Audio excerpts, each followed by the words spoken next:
Man, I am elated to show off these jerseys. I was elated to show them off on Thursday when we did it.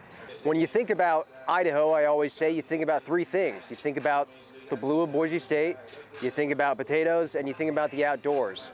And what better of a story than the parachuting beavers to speak to the conservation of Idaho from Idaho Fish and Game. They didn't have like as much in the way of technology back then either, right? So trapping them and tagging them in a safe way, putting them to sleep and not losing any of the beavers either, that's what's wild, right? It was a good idea at the time.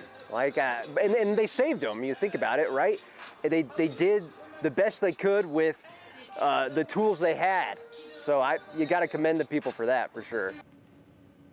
I know a lot of people are really excited about this one. The Boise Hawks rebranded as the Boise Battle Beavers tonight, a special one-game-only event to honor Idaho's outdoor history. A little bit of extra pizzazz to tonight's rivalry game with Idaho Falls Chuckers. So here's the close-up look, some camo with orange lettering. It's a nice look for outdoor enthusiasts, but will the Battle Beavers be ending their one-day tenure with a win?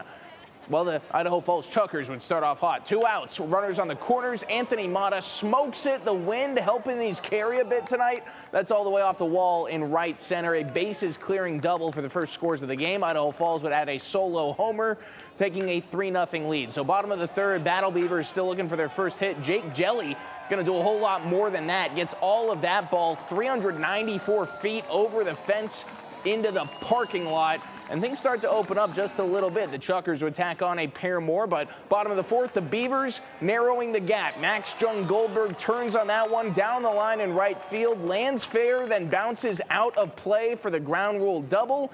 Kind of a tough break. He probably would have got a triple if it stayed in the park, but they still find a way to capitalize. Taylor Darden ropes it up the middle, takes some weird hops. They can't feel it. Max is at home plate.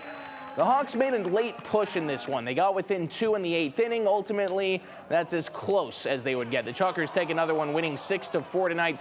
Tough start and finish for the Battle Beavers, but a chance to bounce back tomorrow as the Hawks wrap up their homestand.